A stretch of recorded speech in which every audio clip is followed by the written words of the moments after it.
Hey everybody, today we are starting section 4.3, I think. Yeah, 4.3. It is multiplying and dividing rational expressions. Your essential question says, how does understanding operations with fractions help you multiply and divide rational expressions? We're going to start off with a definition. It's for a simplified form of a rational expression. It's an expression that has no common factors other than 1 in the numerator and denominator. I don't need you to write that down. At the very least, write down what's in red, and then we're going to go on and do some examples. If you need to pause and write this down, feel free, but I'm going to keep rolling here so your video is not a million minutes long. All right, example 1 says simplify a rational expression. What is the simplified form of the rational expression? Was the domain for which the identity below or between the two expressions is valid. All right, I am going to zoom out just a little bit so I have some more space here. But we're starting with 4 minus x squared, and then x squared plus 3x minus 10. Now the first thing I'm going to do is I'm actually going to rearrange the top. So I could rewrite this equation as negative x squared plus 4 all divided by x squared plus 3x minus 10. And when we're doing this, what we need to do is simplify the top and then simplify the bottom.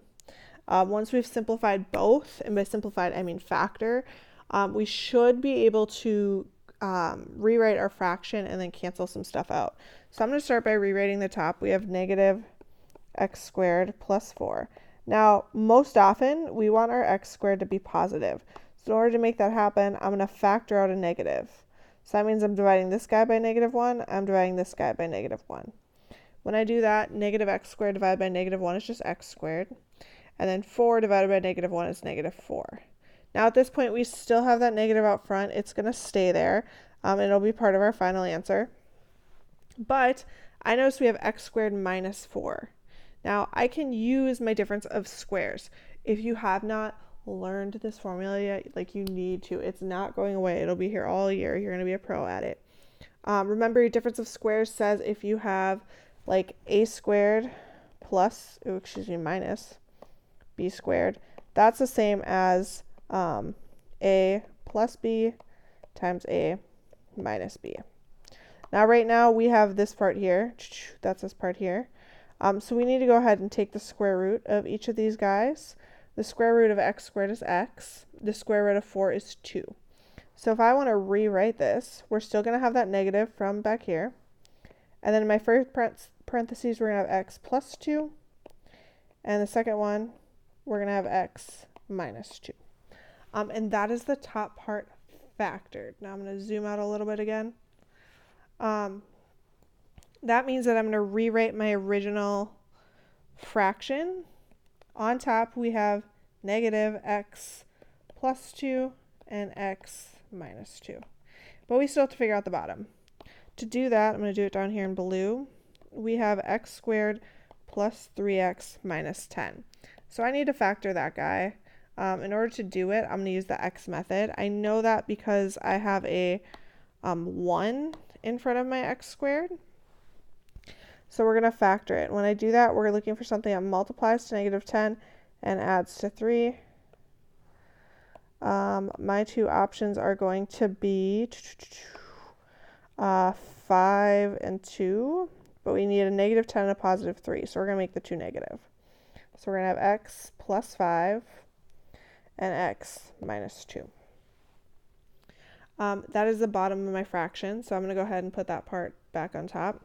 So we have x plus 5 and x minus 2. For the sake of consistency, I'm just going to make this guy red because it was red to begin with.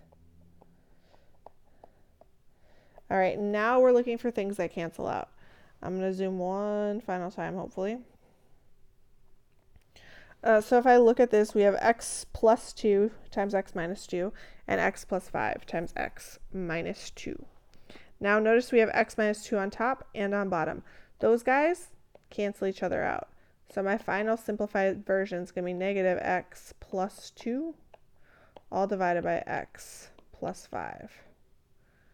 And that is my final answer. Now it asks you about the domain. And remember, before we learned about our domain, if you want to find the domain, you have to set the bottom equal to 0. All right, in order to find our domain, we're going to take whatever the original denominator was. So we had x plus 5, and we're going to set each part equal to 0. And we had x minus 2 equals 0. Now for my first one, we're going to subtract 5 from both sides, and we get x equals negative 5. But remember, it's your domain, so x can't equal negative 5.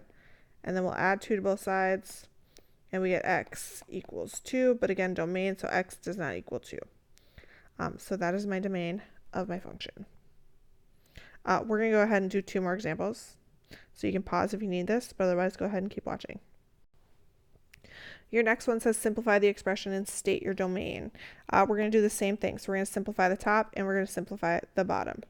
On top, I have x squared plus 2x plus 1. To simplify that, I can do the x method. We're looking for something that multiplies to 1 and adds to 2. It's going to be 1 and 1. So this guy is x plus 1 times x plus 1.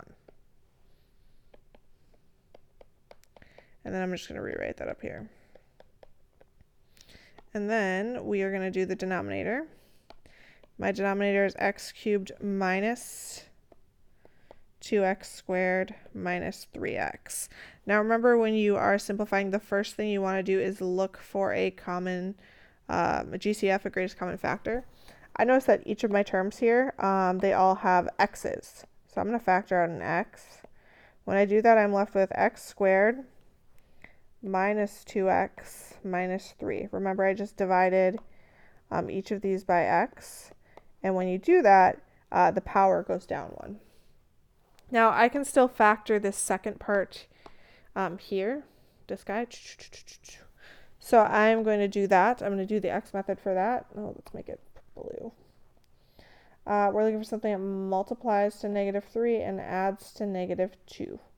We're for sure going to use 3 and 1. Those are my only 2 factors. But we're going to make it a negative 3.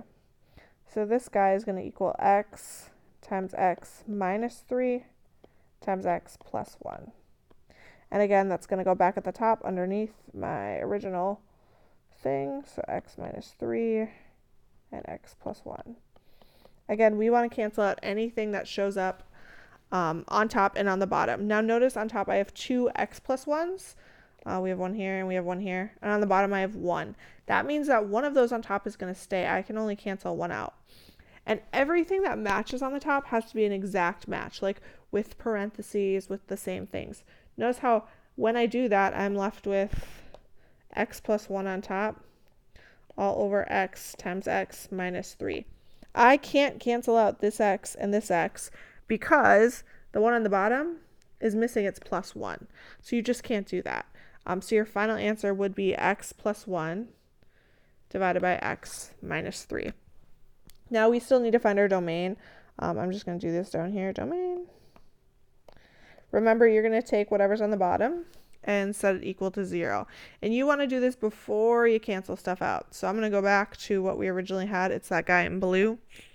This guy, we had x equals 0. We're going to do x minus 3 equals 0. That was the second part. And then the third one, x plus 1 equals 0. And we'll solve all of them. My first one, wham bam, already done for me. Just make sure it says x does not equal 0, because that's the number it can't be. My next one will add 3 to both sides.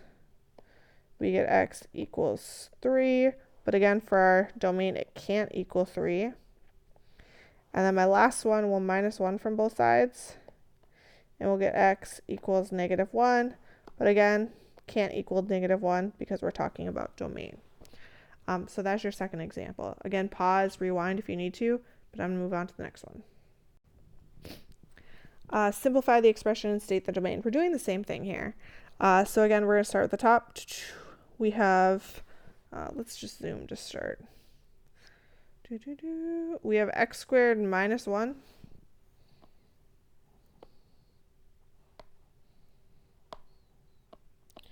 X squared minus 1 times x plus 4. Now, The second half is not going anywhere. My x plus 4 I can't factor anymore, so I'm just going to rewrite that up here because we're already kind of done with it and I don't want to forget about it. But I do need to figure out that x squared minus 1. This one's another difference of squares where I can take the square root of the first thing, square root of the second thing. When I do that, we're going to have one factor that's a plus, one that's a minus. My square root of x squared gives me x, so each of them is going to start with x. The square root of 1 is 1, so each of them end in 1. And then don't forget your x plus 4. Now we already wrote our x plus 4 on top, but we will have x, let's use an actual pen, x plus 1 and x minus 1 up there as well.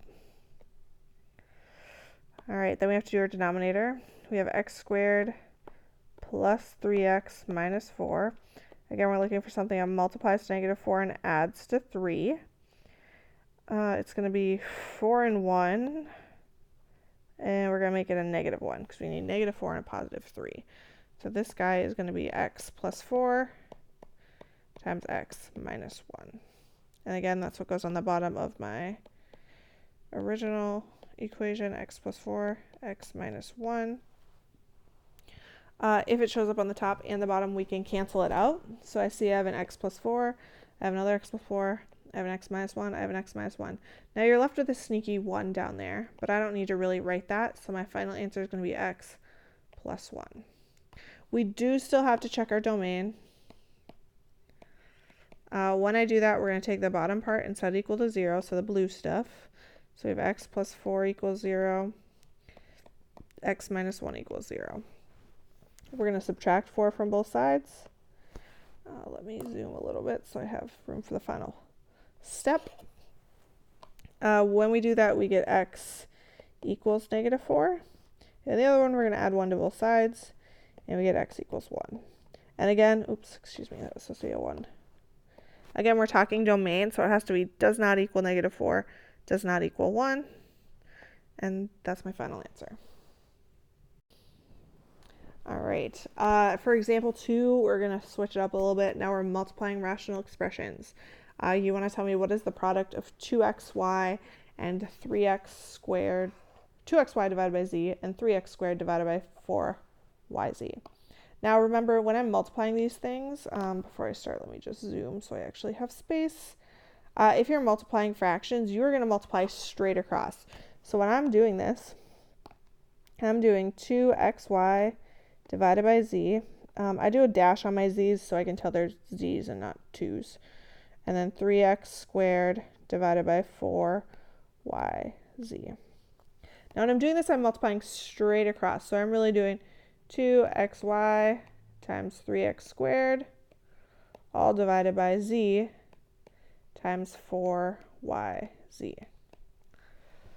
Now on top, I notice that I have a 2 and a 3, so when I multiply those, I get 6. And then I already had 2 x's, and then we add 1 more, so I'll have x to the power of 3. Y is still there by itself. Remember, when you're doing this, you're going to add your exponents because you're multiplying. On the bottom, I notice we have 1z on the outside, 1z on the inside, so we really have z to the power of 4. Oh, excuse me, 2. I don't know why I said 4.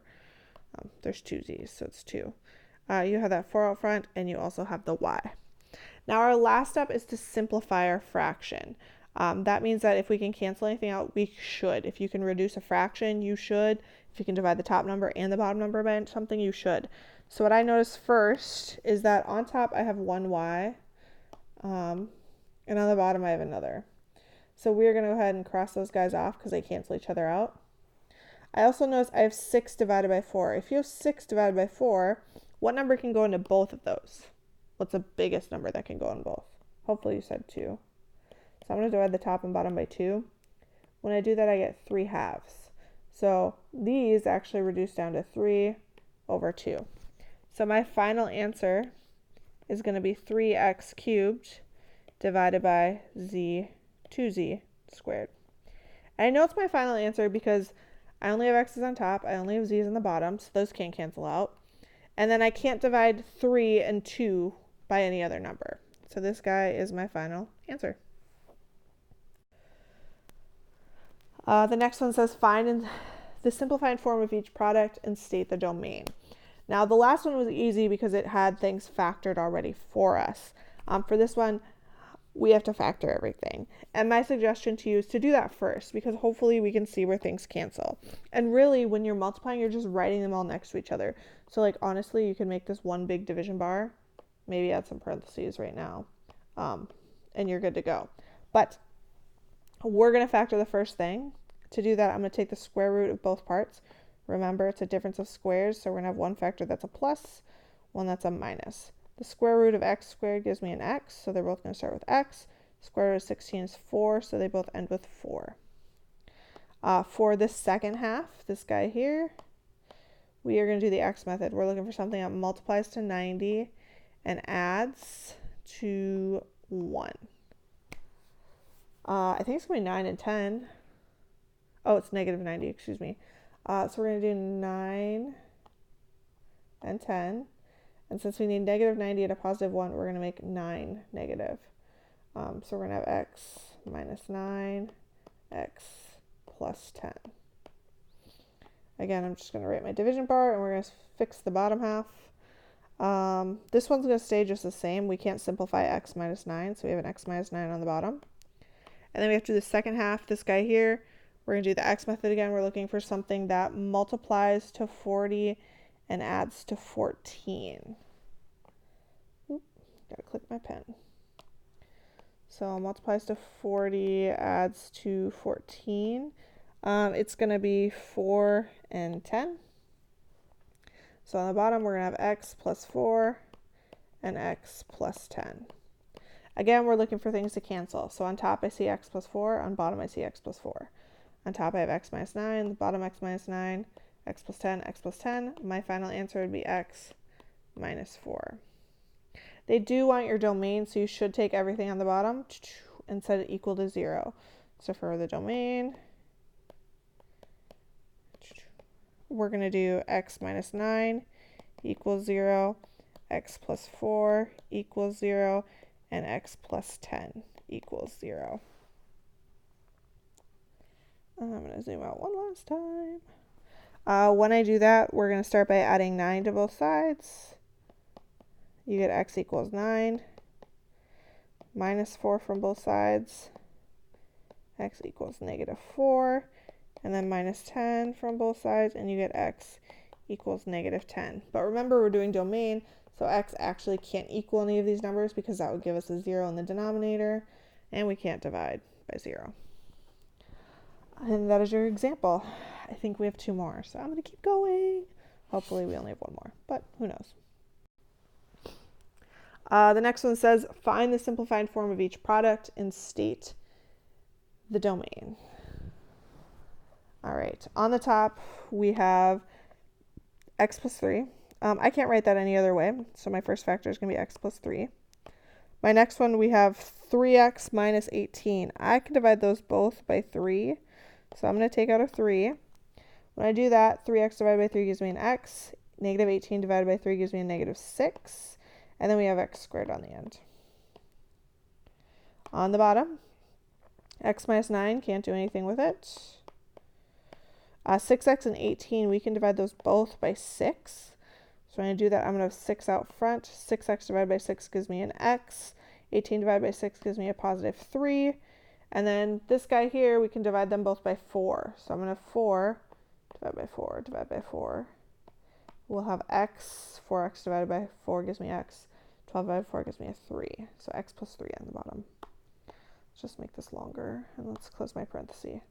Now we're looking for things to cancel. So I see an x plus 3 on the top. I see an x plus 3 on the bottom. And right now, that's all I see. Now, I think there's some more I can do, but before I do it, I'm going to simplify. So mostly what I need to do is put together my numbers. On top, we have 3, and then I'm going to put the x squared out front and x minus 6 on the back. On the bottom, we have 6 times 4, which gives me a 24. And then we still have x minus 9 and an x plus 3.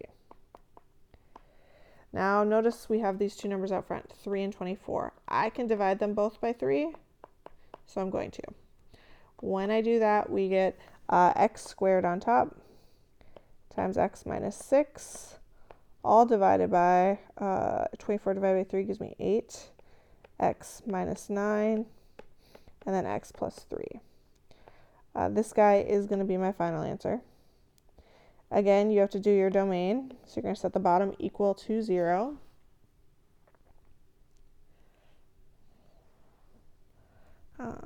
Sorry, let me get a pen. Okay, domain.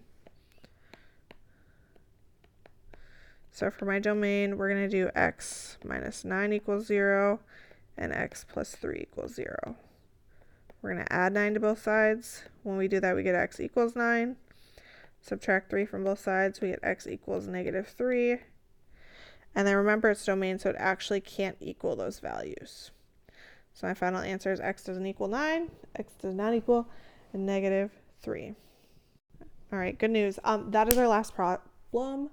Thank you for watching. You do need to make sure you know how to do this because tomorrow we're moving on, unfortunately, and life will be a little harder if you don't know how to do this. But if you have any questions, go to tutoring, come in before or after school. I would love to answer them. We'll touch base tomorrow, and hopefully everything is going great. But you should go get your homework from your teacher. All right, thank you for watching.